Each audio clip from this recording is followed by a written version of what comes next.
ஒரு தரமான triple thread மேட்சை ரெஸ்ல்மேனியாக்காக ஸ்டாக் பண்ணிட்டாங்க. அண்ட் ஆல்சோ ஜான் சீனாவோட அப்கமிங் பிளான்ஸை வந்து பார்த்தீங்கன்னா கன்ஃபார்ம் பண்ணியிருக்காங்க. கூட வந்து பார்த்தீங்கன்னா ஃபேன்ஸ் பெரிய டிமாண்டில் வந்து பார்த்தீங்கன்னா வச்சிருக்காங்க WWE கிட்ட. அது என்ன கதைன்றதை பார்ப்போம். அண்ட் ஆல்சோ ராக் இப்போ வரைக்கும் கரண்டாக டிசப்பாயின்மெண்ட்டில் இருக்காருன்ற மாதிரி நியூஸஸ் வந்திருக்கு. ஸோ என்ன கதைன்றதை டீட்டெயிலாகவே பார்த்தலாம். ஸோ கொஞ்சம் கூட ஸ்கிப் பண்ணால் பாருங்கள். அப்போ தான் சொல்ல வர அப்டேட்ஸ் எல்லாம் உங்களுக்கு ஷார்ட் அண்ட் ஸ்வீட்டாக புரிய வரும். நம்ம சேனல் நீங்கள் ஃபஸ்ட் டைம் வரைக்கும் மறக்காம ரெஸ்லாங் சேனலை சப்ஸ்கிரைப் பண்ணி பெல் ஐக்கன் கொடுத்துக்கோங்க. அப்போ தான் நம்ம இன்ஸ்டன்ட்டாக போகிற ஃபாஸ்டஸ்ட் அப்டேட் எல்லாம் உங்களுக்கு இன்ஸ்டன்ட்டாக தெரிய வரும். சரி, ரைட், ஓகே, நம்ம டைம் பண்ணால் வீடியோக்குள்ள மூவ் ஆகும். அப்டேட்ஸ் எல்லாத்தையும் கிக் ஆஃப் பண்ணி விட்றோம். ஸோ WWE இந்தியா நெட்ஃப்ளிக்ஸில் இருந்து தான். ஸோ இப்போ கரண்டாக நெட்ஃப்ளிக்ஸே கன்ஃபார்ம் பண்ணிட்டாங்க. ஸோ ஏப்ரல்லேருந்து வந்து பார்த்திங்கன்னா அவங்களுடைய ஸ்ட்ரீமிங் வந்து பார்த்திங்கன்னா எடுக்க போகிறன்றதை கன்ஃபார்ம் பண்ணியிருந்தாங்க. அண்ட் ஆல்சோ அவங்க கன்ஃபார்ம் பண்ணதெல்லாம் இப்போ பிரச்சனை கிடையாது. ஸோ ஒரே ஒரு கேப்ஷன் வந்து தான் போட்டிருந்தாங்க. ஸோ அதிலே வந்து பார்த்திங்கன்னா இப்போ கரண்டாக பயங்கரமாக இந்தியன் ஆடியன்ஸ் வந்து பார்த்திங்கன்னா பீதியில் இருக்காங்கன்னு தான் சொல்லணும். அவங்க வந்து பார்த்திங்கன்னா என்னென்னு கன்ஃபார்ம் பண்ணியிருந்தாங்கன்னா ஸோ ஏப்ரல் 2025 பார்த்திங்கன்னா ஸ்ட்ரீமிங் எடுக்க போகிறோம். அண்ட் ஆல்சோ ஒன்லி ஆன் நெட்ஃப்ளிக்ஸ்ன்றதை வந்து பார்த்திங்கன்னா மென்ஷன் பண்ணியிருந்தாங்க. ஸோ நெட்ஃப்ளிக்ஸில் மட்டும்தான் இருக்குன்ற மாதிரி வந்து பார்த்திங்கன்னா கன்ஃபார்ம் பண்ணியிருந்தாங்க. அண்ட் ஆல்சோ நம்ம பார்த்துருந்தா கேபிள் டிவி ரிலேட்டட் இன்னும் எந்த ஒரு அப்டேட்டும் வரலன்ற மாதிரி எக்ஸ்பெக்ட் பண்ணிட்டு இருக்க நிலையில் இப்போ கரண்டாக ஒன்லி ஆன் நெட்ஃப்ளிக்ஸ்ன்ற மாதிரி நெட்ஃப்ளிக்ஸே வந்து பார்த்தீங்கன்னா அனௌன்ஸ் பண்ணியிருக்காங்க. இதை பற்றி உங்கள் ஒப்பீனியன் என்னன்றது மறக்காம கமெண்ட் பாக்ஸில் மென்ஷன் பண்ணி விடுங்க. எனக்கு வந்து ரெண்டாவது அப்டேட்டை பொறுத்த வரைக்கும் நம்மளுடைய அலெக்சா பிளஸ் ரிலேட்டட் தான். ஸோ இப்போ கரண்டாக அலெக்சா பிளஸ் வந்து பார்த்துருந்தோம். ஸோ மண்டே நைட் ராவுக்காக அவங்கள வந்து பார்த்தீங்கன்னா ஃபீச்சர் பண்ணிட்டாங்கன்ற மாதிரி அப்டேட்ஸ்லாம் பேசியிருந்தோம். இப்போ வரைக்கும் கரெக்டாக கன்ஃபார்ம் பண்ணியிருந்தாங்க. இப்போ கரெக்டாக அலெக்சா பிளஸ் வந்து பார்த்தீங்கன்னா 5 இயர் கான்ட்ராக்ட் வந்து பார்த்தீங்கன்னா சைன் பண்ணிட்டாங்களாமா WWE. இப்போ கரெக்டாக அது ரிலேட்டட் அப்டேட்ஸும் நமக்கு கொடுத்துருக்காங்க. ஸோ நம்மளுக்கு இன்சைடர்ஸ் பார்த்தீங்கன்னா சொல்லியிருக்காங்க. அண்ட் ஆல்சோ ஃபைட்ஃபுல் செலக்ட் கொடுத்துருக்காங்க. ஸோ அவங்க வந்து அப்டேட்டில் என்ன மென்ஷன் பண்ணியிருக்காங்கன்னா இப்போ கரெக்டாக அலெக்சா பிளஸ் 5 இயர் கான்ட்ராக்ட் பார்த்தீங்கன்னா சைன் பண்ணியிருக்காங்களா. மூணாவது அப்டேட்டை பொறுத்த வரைக்கும் இப்போ கரண்டாக பேப்பர் ரிலேட்டட் பார்த்துலாம். ஸோ இப்போ கரண்டாக WWE வந்து பார்த்தீங்கன்னா மேஜராக வந்து பார்த்தீங்கன்னா 1-2 பேப்பர்ஸ் தான் கன்ஃபார்ம் பண்ணியிருக்காங்க. ராயல் ரம்பிளுக்கு அப்புறமா வந்து பார்த்தீங்கன்னா எலிமினேஷன் சேம்பருக்கு அப்புறம் ரெஸ்ல்மேனியாக்கு அப்புறமா வந்து சம்மர்ஸ்லாம் அண்ட் ஆல்சோ கிளாஷ் இந்த பாரிஸ் இந்த மாதிரி பேப்பர் தான் கன்ஃபார்ம் பண்ணியிருக்காங்க. இப்போ வரைக்கும் கரண்டாக மெயின் பேப்பரியான மணி இந்த பேங்க் வந்து பார்த்தீங்கன்னா WWE இன்னும் என்ன நடக்க போகுதுன்றதை எந்த ஒரு ரிலேட்டட் அப்டேட்ஸும் கொடுக்கல. இப்போ வரைக்கும் கரண்டாக WWE வந்து பார்த்தீங்கன்னா பெரிய கன்ஃபியூஷனில் இருக்காங்களாமா. ஸோ மணி இந்த பேங்க் எங்கே நடத்தலாம்ன்ற மாதிரி. ஸோ ரெஸ்ல்மேனியாக்கு அப்புறமா எனக்கு தெரிஞ்ச ஒரு 2-3 மாதத்துக்கிட்ட வந்து பார்த்தீங்கன்னா WWE கேப் இருக்குது. WWE எப்பயுமே ஜூலையில் தான் வந்து பார்த்தீங்கன்னா மணி இந்த பேங்கை நடத்துவாங்க. பட் இருந்தாலும் இப்போ என்ன பெரிய இஷ்யூ இருக்குன்னா, ஸோ நம்ம ஆகஸ்ட் ஸ்டார்டிங்கில் வந்து பார்த்தீங்கன்னா WWE சம்மர் ஸ்லாம் நடத்த போகிறாங்க. ஆகஸ்ட் 2 and 3 வந்து பார்த்தீங்கன்னா சம்மர் ஸ்லாம் நடத்த போகிறாங்க. சம்மர் ஸ்லாம் 2 நைட்டாக நடத்த போகிறாங்க. அண்ட் ஆல்சோ அந்த ஆகஸ்ட் எண்டிங்லேயே வந்து பார்த்தீங்கன்னா கிளாஷ் இந்த பாரிஸும் நடத்த போகிறாங்க. இப்போ வரைக்கும் கரண்ட் ஆகஸ்ட்லேயே 2 பேப்பர் இருக்கனால ஜூலையில் வந்து பார்த்தீங்கன்னா எந்த ஒரு பேப்பரையும் நடத்த முடியாதுன்ற மாதிரி நியூஸஸ்லாம் சொல்லியிருக்காங்க. இப்போ வரைக்கும் கரண்ட் WWE பெரிய கன்ஃபியூஷனில் இருக்காங்களாமா. என்னென்ன அரினா வந்து பார்த்தீங்கன்னா ஃபிக்ஸ் பண்ணணும். அண்ட் ஆல்சோ வந்து பார்த்தீங்கன்னா டேட் எதுவும் சேஞ்ச் பண்ணலாம்ன்ற மாதிரி WWE பெரிய கன்ஃபியூஷனில் இருக்காங்கன்ற மாதிரி வந்து பார்த்தீங்கன்னா நமக்கு நியூஸஸ்லாம் கொடுத்துருக்காங்க.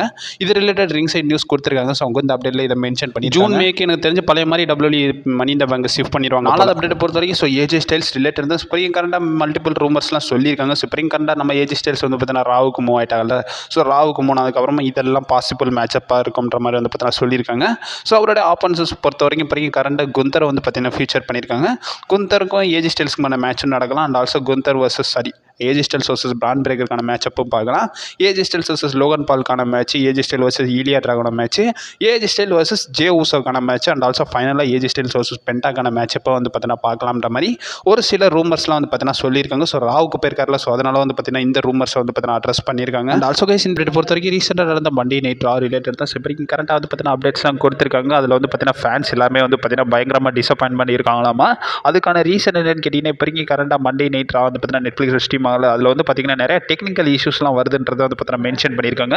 குறிப்பாக நம்மளுடைய சமிசன் வர்சஸ் சிஎம் பங்கான மேட்ச் வந்து பார்த்தீங்கன்னா ரீசெண்டாக நடந்த ரால நடந்துருந்துச்சுல. ஸோ அது ரிலேட்டட் வந்து பார்த்தீங்கன்னா நிறையவே வந்து கிளிச்சஸ் மட்டும் இல்லாமல் நிறையா வந்து இன்டரப்டட் டெக்னிக்கல் இஷ்யூஸ்லாம் ஏற்பட்டிருக்குன்றத ஃபேன்ஸ்லாம் வந்து பார்த்தீங்கன்னா கோட் பண்ணியிருக்காங்களாமா. இது ரிலேட்டட் அப்டேட்ஸ்லாம் வந்திருக்கு. இது ரிலேட்டட் நம்மளுடைய ரிங் சைட் நியூஸ் சொல்லியிருக்காங்க. அவங்க கூட அப்டேட்டில் நிறையா ஃபேன்ஸ் வந்து பார்த்தீங்கன்னா கொஸ்டின் பண்ணியிருக்காங்களாமா. ஸோ நான் வந்து சும்மா ஒன்றும் பார்க்கல, காசு கொடுத்து தானே பார்க்குறோம். ஸோ காசு கொடுத்தாப்புல நீங்கள் ஸ்ட்ரீம் பண்ணணுமேன்ற மாதிரி வந்து பார்த்தீங்கன்னா ஃபேன்ஸ் நிறையா டிமாண்ட் பண்ணியிருக்காங்கன்றத சொல்லியிருக்காங்க. ஸ்பெஷலாக வந்து எக்ஸ்பேஜ்லேயே வந்து பார்த்தீங்கன்னா அவங்களுடைய ட்வீட்டை வந்து பார்த்தீங்கன்னா போட்டிருக்காங்கன்றத சொல்லியிருக்காங்க. அஞ்சாவது அப்டேட் பொறுத்த வரைக்கும் நம்மளுடைய 16 time world champion generation leader John Cena related தான். இப்போ கரண்டாக ஜான் சீனா வந்து பார்த்தீங்கன்னா டேரெக்டாக மூவி ஷூட்டுக்கு போகிறாருன்ற மாதிரி போஸ்ட் கான்ஃபரன்ஸில் பேசியிருந்தாருன்றதை சொல்லியிருந்தேன். இப்போ வரைக்கும் கரண்டாக இது ரிலேட்டட் இன்சைடர்ஸ் பார்த்தீங்கன்னா சொல்லியிருக்காங்க. நமக்கு PW இன்சைட் பார்த்தீங்கன்னா சொல்லியிருக்காங்க. அவங்க கூட அப்டேட்டில் என்ன மென்ஷன் பண்ணியிருக்காங்கன்னா இதுக்கப்புறமா ஜான் சீனா வந்து பார்த்தீங்கன்னா எந்த ஒரு வீக்லி எபிசோடுக்கும் வர மாட்டாராமோ. எலிமினேஷன் சேம்பர் வர டேரெக்டாக எலிமினேஷன் சேம்பருக்கு தான் நம்மளுடைய ஜான் சீனா வர போகிறாருன்றதை வந்து பார்த்தீங்கன்னா சொல்லியிருக்காங்க. ஜான் சீனா இதுக்கப்புறமா வந்து பார்த்தீங்கன்னா எலிமினேஷன் சேம்பர் வர எந்த ஒரு வீக்லி எபிசோடுக்கும் வர மாட்டாராமா. டேரெக்டாக வந்து எலிமினேஷன் சேம்பர் தான் வர போகிறாருன்றதை கன்ஃபார்ம் பண்ணியிருக்காங்க. ஒரு துருன்னு ஆயிப்போச்சு இப்படியா பண்ணுறது. அதாவது வந்து இப்போ கரண்டாக ரோமன் ரெயின்ஸ் ஃபேன்ஸ் இது ரிலேட்டட் வந்து பார்த்தீங்கன்னா பேசிகிட்டு இருக்காங்க. ஸோ ரோமன் ரெயின்ஸ் வந்து பார்த்தீங்கன்னா ராயல் ரம்பில் எலிமினேட் பண்ண செஞ்சிருப்பாங்க. ஸோ செத்ரான் சிஎம் பங்னால தான் வந்து பார்த்தீங்கன்னா எலிமினேட் இருப்பார். அந்த டைம் கூட வந்து செத்ரான்ஸ் எலிமினேட் பண்ணுற மாதிரி ரோமன் ரெயின்ஸ் வந்து பார்த்தீங்கன்னா சேஃபாக கேர் பண்ணியிருந்தாங்கன்றதை சொல்லியிருக்காங்க. இப்போ வரைக்கும் கரண்டாக இதை எக்ஸ்பேஜில் ஒருத்தர் வந்து பார்த்தீங்கன்னா போட்டிருக்காரு. அதில் என்ன சொல்லியிருக்காங்கன்னா ஸோ செத்ரான்ஸோட நெக்கை வந்து பார்த்தீங்கன்னா ரோமன் ரெயின்ஸ் கேர்ஃபுல்லாகவே பிடிச்சிக்கிட்டு இருந்தாராமா. அண்ட் ஆல்சோ அவருடைய நெக்கை வந்து வந்து பார்த்திங்கன்னா ப்ரொடெக்ட் பண்ணுறதுக்காக வந்து ரோமன் ரெயின்ஸ் பிடிச்சிருந்தாராமா. அண்ட் ஆல்சோ அவரை ஈஸியாக எலிமினேட் பண்ணணுன்றதுக்காக ஸோ அவருடைய லெக்ஸ் எல்லாம் வந்து பார்த்திங்கன்னா கொஞ்சம் டோ வச்சு ரைஸ் பண்ணிக்கிட்டு இருந்தாருன்ற மாதிரி அது ரிலேட்டட் ஃபுட்டேஜும் வந்து பார்த்திங்கன்னா ஃபேன்ஸ் எல்லாம் போஸ்ட் பண்ணியிருக்காங்க. இப்போ வரைக்கும் கரண்ட்டாக வந்து பார்த்திங்கன்னா ரோமன் ரெயின்ஸ் வந்து பார்த்திங்கன்னா 2 பேருக்காக வந்து பார்த்திங்கன்னா இந்த விஷயத்தை பண்ணியிருக்காருன்றதை ரெஸ்பெக்ட் பே பண்ணணுன்ற மாதிரி வந்து பார்த்திங்கன்னா ஃபேன்ஸ்லாம் சொல்லியிருக்காங்க. கண்டிப்பாக ரெஸ்பெக்ட்லாம் பே பண்ணிடலாம். ஸோ அப்டேட்ஸ் எல்லாம் சர்ன்னு பார்த்துக்கிட்டு இருக்கோம். ஸோ ரொம்ப பெருமையாக இருக்குது. அண்ட் ஆல்சோ ஃபைனலாக 2 அப்டேட்ஸ் பார்த்துடலாம். ஸோ ஃபஸ்ட்டு வந்து நம்ம ராக் ரிலேட்டட் பார்த்துடலாம். இப்போ வரைக்கும் கரண்ட்டாக நம்மளுடைய பீப்புள் சாம்பியன் ராக் வந்து பார்த்தீங்கன்னா பயங்கர டிசப்பாயின்மெண்ட்டில் இருக்காங்கன்றதை கன்ஃபார்ம் பண்ணியிருந்தாங்க. ஸோ உங்களில் நிறைய பேர் தெரிஞ்சதான். ஸோ ராக்கோட நிறைய பிளான்ஸ் வந்து பார்த்தீங்கன்னா ஸ்பாய்லராக தெரிஞ்சுக்கிட்டே இருந்துச்சு. ராக்கோட அடுத்த மூவ் என்னவாக இருக்கும்ன்ற மாதிரி நிறையவே ப்ரெடிக்ட் பண்ணிக்கிட்டே இருந்தாங்க ஆடியன்ஸ். குறிப்பாக சொன்னால் ராக் வந்து பார்த்தீங்கன்னா நெட்ஃப்ளிக்ஸில் டெபியூட் ஆவார். அண்ட் ஆல்சோ வந்து பார்த்தீங்கன்னா அவரோட ஃபேஸ் டன் வந்து கொஞ்சம் ஷாக்கிங்காக இருந்தாலும் மற்றபடி அவர் வரமாட்டாருன்ற மாதிரி நிறையா ஒரு எப்படி சொல்கிறது எக்ஸ்பெக்டேஷன்லேருந்து எல்லாமே வந்து பார்த்தீங்கன்னா கம்மியாச்சுன்றதை தான் சொல்லணும். இது வைஸ் இப்போ வரைக்கும் கரெக்டாக ராக் வந்து பார்த்தீங்கன்னா பயங்கர டிசப்பாயின்மெண்ட்டில் இருக்காங்களாமா. அவருடைய பிளான்ஸ் எல்லாமே வந்து பார்த்தீங்கன்னா நிறையவே லீக் ஆயிருச்சுன்றதை சொல்லியிருந்தாங்களாமா. கிட்டத்தட்ட வந்து பார்த்தீங்கன்னா பிளட் நடந்துச்சுல. ஸோ அதுக்கப்புறமா வந்து ராக் வந்து பார்த்தீங்கன்னா சொல்லிட்டாராமா இதுக்கப்புறமா வந்து ரெசல்மேனியா 41க்குலாம் என்னால் வர முடியாதுன்ற மாதிரி வந்து பார்த்தீங்கன்னா அந்த இடத்துல சொல்லியிருந்தாராமா. அண்ட் ஆல்சோ ஒரு ரெஸ்லிங் அப்சர்வர் இதை தான் சொல்லியிருக்காங்க. இப்போ கரெக்டாக ராக் வந்து பயங்கர டிசப்பாயின்மெண்ட் இருக்காங்களாமா ரெசல்மேனியா 41 பிளான்ஸ் ரிலேட்டட்ன்றதை வந்து பார்த்தீங்கன்னா கன்ஃபார்ம் பண்ணியிருக்காங்க. ஸோ மெயின் அப்டேட் பொறுத்த வரைக்கும் ஸோ இப்போ கரெக்டாக மல்டிபிள் மேட்சஸும் இப்போ கரெக்டாக மென்ஷன் பண்ணியிருக்காங்க. ஸோ ரீசெண்டாக நடந்த மண்டே நைட் ராவ் எத்தனை பேர் பார்த்தீங்கன்றதில் லிவ் மார்கன் வர்சஸ் யூஎஸ்கேக்கான மேட்ச் வந்து பார்த்தீங்கன்னா நடந்துச்சு. எலிமினேஷன் சேம்பருக்கான குவாலிஃபை மேட்ச் நடந்துருந்துச்சு. அதில் வந்து நம்மளுடைய ரியா ரிப்ளே வந்து பார்த்தீங்கன்னா ஹெல்ப் பண்ணுறன்ற பேரில் வந்து பார்த்தீங்கன்னா மேட்சை டிஸ்குவாலிஃபிகேஷனில் முடிச்சிட்டாங்க. அந்த பேரில் லிவ் மார்கன் வந்து பார்த்தீங்கன்னா அட்வான்ஸ் ஆகிட்டாங்க. அண்ட் ஆல்சோ யூஎஸ்கே வந்து பார்த்தீங்கன்னா எலிமினேட் ஆகிட்டாங்க. இது ரிலேட்டட் வந்து பார்த்தீங்கன்னா இப்போ கரெக்டாக வந்து பார்த்தீங்கன்னா ஒரு டீஸ் வந்து பார்த்தீங்கன்னா மென்ஷன் பண்ணியிருப்பேன். அண்ட் ஆல்சோ நான் ராயல் ரம்பிள் ப்ரிவியூவில் வந்து பார்த்தீங்கன்னா சொல்லியிருந்தேன். ஸோ ரியா ரிப்ளே வர்சஸ் யூஎஸ்கேக்கான மேட்சப் வந்து நம்ம பார்க்கலாம்ன்றதை இப்போ வரைக்கும் கரெக்டாக யூஎஸ்கே வந்து பார்த்தீங்கன்னா இன்னொரு கண்டெண்டர் மேட்ச் நடந்து எலிமினேஷன் சேம்பர் மேட்சுக்கு போகாத பட்சத்துக்கு என்ன தெரிஞ்சு இவங்க இந்த டைட்டில் பேஜுக்கு வந்து பார்த்தீங்கன்னா வருவாங்கன்றது எனக்கு தோணுது. இப்போ வரைக்கும் கரெக்டாக ரியா ரிப்ளே வந்து பார்த்தீங்கன்னா சாம்பியனாக இருக்காங்க, வேர்ல்டு சாம்பியனாக. எலிமினேஷன் சேம்பருக்கு யூஎஸ்கே போகாத பட்சத்துக்கு ஒரு கண்டெண்டர் பார்த்தீங்கன்னா கிடைப்பாங்க. அவங்க கூட வந்து பார்த்தீங்கன்னா செக்மெண்ட் கட் பண்ணுவோம் நம்ம யூஎஸ்கே கண்டிப்பாக இன்ட்ரோப் பண்ணுற பட்சத்துக்கு ஸோ ஒரு ட்ரிபிள் த்ரெட் ஃபியூடாக கூட போகுன்றது வந்து பார்த்தீங்கன்னா எனக்கு இப்போ வரைக்கும் கரெக்டாக தோணுது. ஸோ இப்போ வரைக்கும் கரெக்டாக வந்து பார்த்தீங்கன்னா எதுவும் கிடையாது. ஸோ யூஎஸ்கே எனக்கு தெரிஞ்சு டைட்டில் பேஜில் இருப்பாங்கன்றது தோணுது. உங்கள் ஒப்பீனியனே சொல்லுங்கள். அந்த ஆல்சோ ரெண்டாவது நோட் பண்ண வேண்டியது நம்மளுடைய செத் ராலின்ஸ் ரிலேட்டட் தான். இப்போ வரைக்கும் கரெக்டாக செத் ராலின்ஸ் மென்ஷன் பண்ணியிருந்தாரு. செத் ராலின்ஸ் 2 பேரை பயங்கரமாக ரோஸ்ட் பண்ணியிருந்தார். நம்மளுடைய CM Punk and also Roman ரெயின்ஸை பயங்கரமாகவே ரோஸ்ட் பண்ணியிருந்தாரு.